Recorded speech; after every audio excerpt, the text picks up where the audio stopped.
સમજી લઈશું. સમય સંખ્યા એટલે શું, એના ઉપરથી આ બંને ઉદાહરણ જે આપણે અહીંયા ગણીશું, અને એના પછી પણ બીજું વિભાજનના અવયવની રીતથી બીજા દાખલા હશે, એ પણ આપણે ફરીથી લખીને જોઈ લઈશું. તો વધારે વાર ના કરતા શરૂ કરીએ. ચેપ્ટર 1 ગણિત ધોરણ 7 સમય સંખ્યાઓ. સૌપ્રથમ સમય સંખ્યાઓ એટલે શું? તો જે સંખ્યાને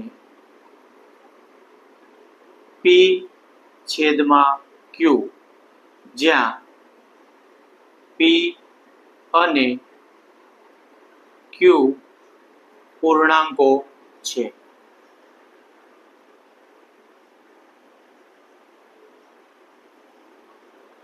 જે સંખ્યા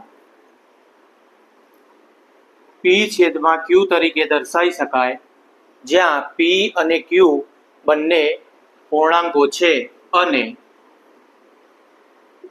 q is not equal to 0 છે. આવી તમામ સંખ્યાઓને આપણે સમય સંખ્યાઓ તરીકે ઓળખીએ છીએ. દાખલા તરીકે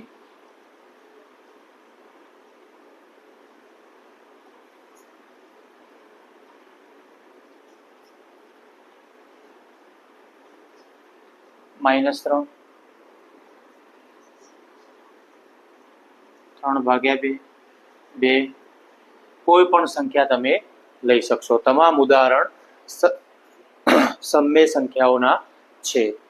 એના ઉપરથી મિત્રો બંને જે રકમ લખેલી વારાફરથી અહીંયા ગણીશું, જેથી આપની ક્વેરી સોલ્વ થઈ જાય અને ખ્યાલ આવે કે કઈ પદ્ધતિથી દાખલો ગણાશે.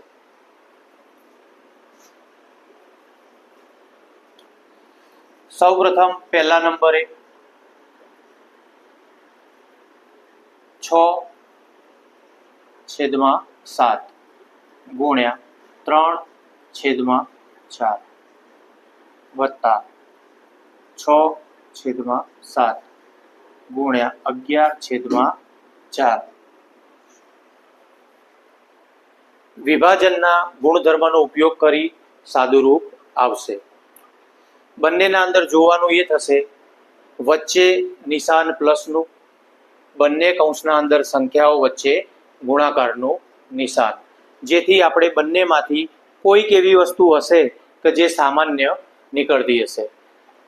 આપ જોઈ શકતા હો તો 6/7 બંનેમાં હોવાથી એને આપણે બહાર સામાન્ય લઈ લઈશું.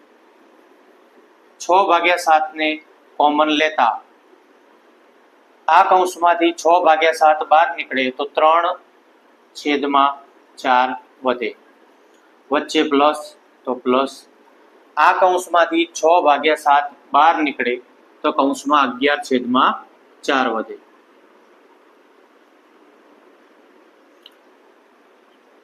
નીચે છેદ સરખો હોવાથી લસા લેવાની જરૂર પડશે નહીં.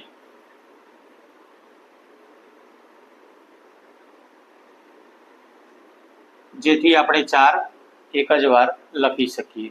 જો બંને છેદ અલગ અલગ હોત તો છેદ સરખા કરવા માટે બંનેનો છેદનો લસા લેવામાં આવે, પણ બંનેના છેદ સરખા આપેલ હોવાથી આપણે 4 લખ્યા. ઉપર 3 વત્તા 11, 11 ને 3 થશે 14 છેદમાં 4. આના તમે ડાયરેક્ટ ભાગ ઉડાડી શકો અથવા તો અવયવ પાડી શકો. 14 નો અવયવ પાડીએ, 7 ગુણ્યા 2, 7 દુ 14. 4 ના પાડીશું, 2 ગુણ્યા 2, 2 દુ 4. 6 ના પાડીશું, 3 ગુણ્યા 2, 3 દુ 6. 7 ગયા, 2 ગયા, 2 ગયા.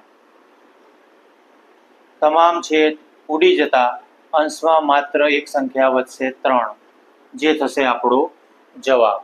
વિભાજનના ગુણધર્મનો ઉપયોગ કરી આવેલ સાદુરૂપ.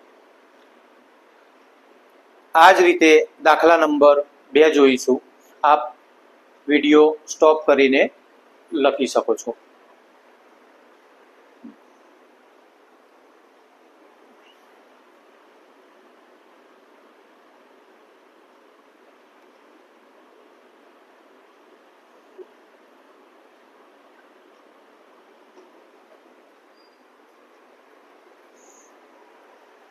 ચલો મિત્રો, હવે જોઈશું દાખલા નંબર 2. 2/9 ગુણ્યા 7/2 વત્તા 2/9 ગુણ્યા 5/2. પહેલો દાખલો ગણ્યા પછી આમાં આપણને સીધી જ ખબર પડી જાય કે 2/9 2/9 બંનેમાં સામાન્ય નીકળશે.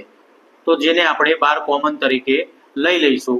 કોમન તરીકે લેતા અહીંયા 7/2 વધશે વત્તા અહીંયા 5/2 વધશે. ફરીથી બંને છેદ સરખા હોવાથી લસા લેવાની જરૂર પડશે નહીં.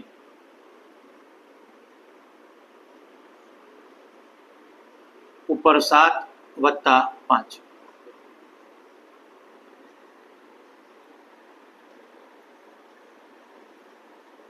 7 ને 5 12 થશે, છેદમાં આવશે 2. અવયવની રીતથી ઉડાડતા પહેલા 1 2 2 છેદ ઉડી જશે. 4 નો ભાગ પાડીશું, 4 તરી 12. 9 નો ભાગ પાડીશું, 3 ગુણ્યા 3, 3 તરી 9, જેથી 1 3 3 ઉડી જશે. અંશમાં વધશે 4, છેદમાં વધશે 3. આ જ સંખ્યાને મિશ્રમાં ફેરવવી હોય તો મિશ્રમાં ફેરવતી વખતે એક વાતનું ધ્યાન રાખવું, છેદ કોઈ દિવસ બદલાય નહીં. છેદ હંમેશા એનો એ જ રહે. 3 એકા 3, 3 દુ 6 વધી ગયા 4 કરતા, તો 3 એકા 3 અને 3 માં કેટલા ઉમેરતા 4 આવે તો 1. આ થશે મિશ્રની રીતે, અને આ વિભાજનના ગુણધર્મના ઉપયોગથી દાખલાનો જવાબ મળી ગયો. હવે નવી વિભાજનના ગુણધર્મના ઉપયોગની રીત બીજી રકમ હું લખી લઉં છું, તરત આપણે ચાલુ કરીએ.